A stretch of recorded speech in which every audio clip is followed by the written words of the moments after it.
السلام عليكم ورحمة الله وبركاته.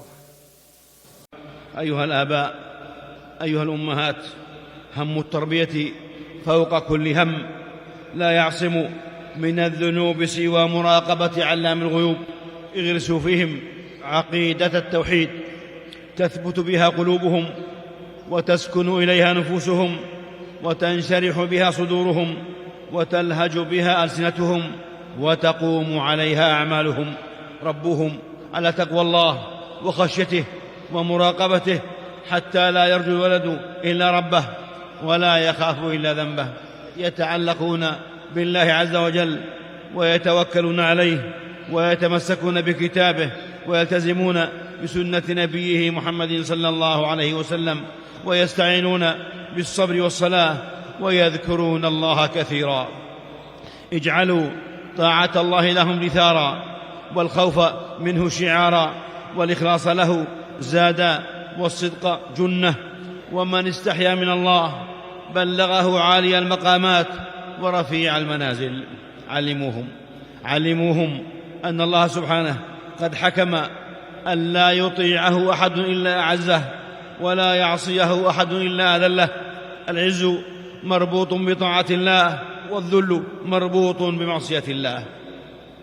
معاشر المربين، في سورة الإسراء وفي سورة النور وفي سورة الفرقان وفي سورة لقمان من الوصايا التربوية والآداب السلوكية ما يجسد عناية هذا الدين بأصول التربية ووسائلها وطرائقها. ولا تقف ما ليس لك به علم، إن السمع والبصر والفؤاد كل أولئك كان عنه مسؤولا. وإن قيل لكم ارجعوا فارجعوا هو أزكى لكم. قل للمؤمنين يغضوا من أبصارهم ويحفظوا فروجهم ذلك أزكى لهم. وعباد الرحمن الذين يمشون على الأرض هونا وإذا خطبهم الجاهلون قالوا سلاما. يا بني لا تشرك بالله، يا بني لا تشرك بالله إن الشرك لظلم عظيم. يا بني أقم الصلاة وأمر بالمعروف وانهى عن المنكر واصبر على ما أصابك إن ذلك من عزم الأمور.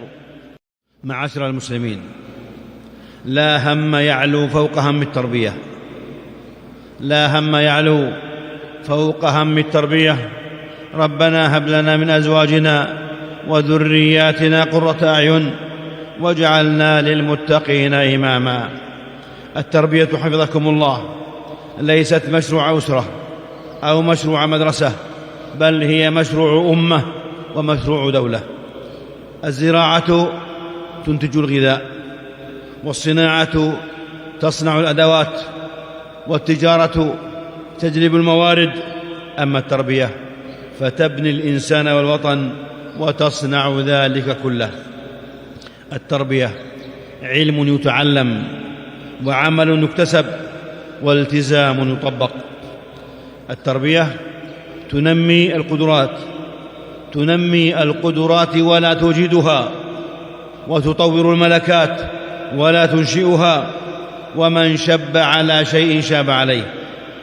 معاشر الإخوة، هذه هي التربية في مكانتها وأثرها.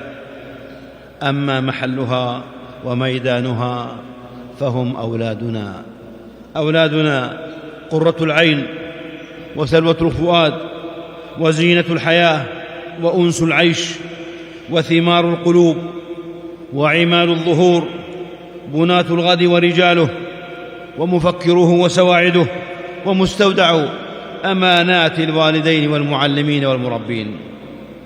الله فيهم، فما أعظم المسؤولية وما أكبر المهمة.